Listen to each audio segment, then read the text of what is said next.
So I'll put my story in context. I was about 18 when I met Gurudev. And back then, it was before Yogaville, we had a huge estate in Connecticut, Pomfret, Connecticut. And there would be about 100, 200 people who would be in the audience sitting to listen to Gurudev's satsang. And after one particular satsang, he came out, and people were glomming to see him, and I was standing a little bit further in the back, and I had a gold belt that had a lion on it. I didn't even realize I had this belt on until Gurudev came up to me and said, "Oh, a lion."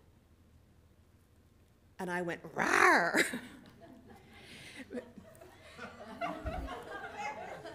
It was funny because many things would come out and you wouldn't necessarily expect them to come out, but that's what came out.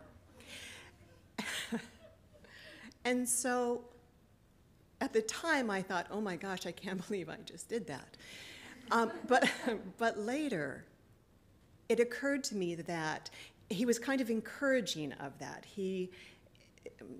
Most of the teachings that I have found that came from him were subtle, weren't with a lot of words, but there was always this energy or feeling that was conveyed. And he seemed to be pleased or tickled by that response. And so I thought about it later, and many times later, 25 years later, I'm still thinking about that. And one of the things that has been really instructive for me is that we're not all lambs. We're not all tigers. We're not all lions. We each come to this place with certain qualities. And it's best if we express those qualities, whatever they are. So for instance, if you are a lion, be a lion in the fullness of that.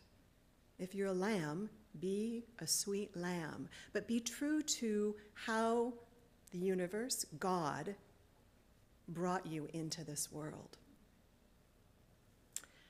So,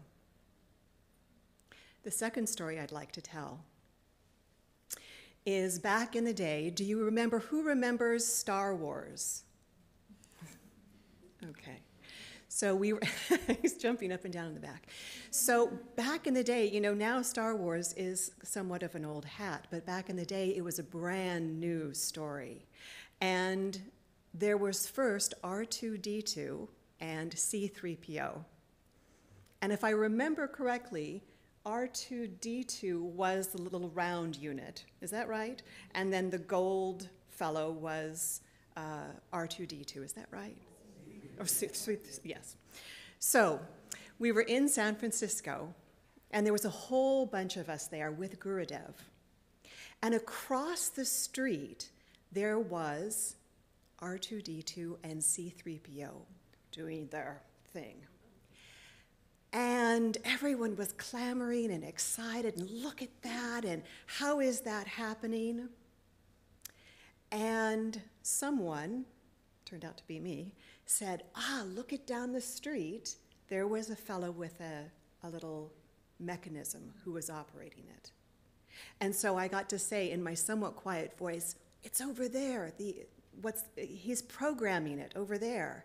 And I didn't think Gurudev would hear, and he turned and he said,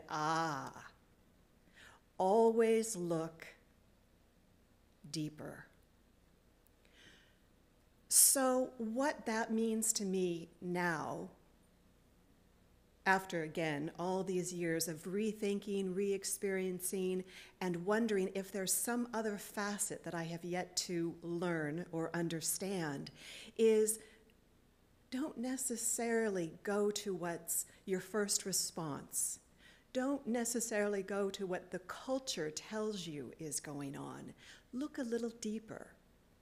Whether that's with a person that you're interacting with and their behavior appears to be something that you think you know, look a little deeper. So that teaching has been very instrumental for me in many areas, not only in my coaching, but my personal life and in the work that I do. Go a little bit deeper each time. So you've been very patient. Thank you so much for listening tonight, and God bless. Om Shanti.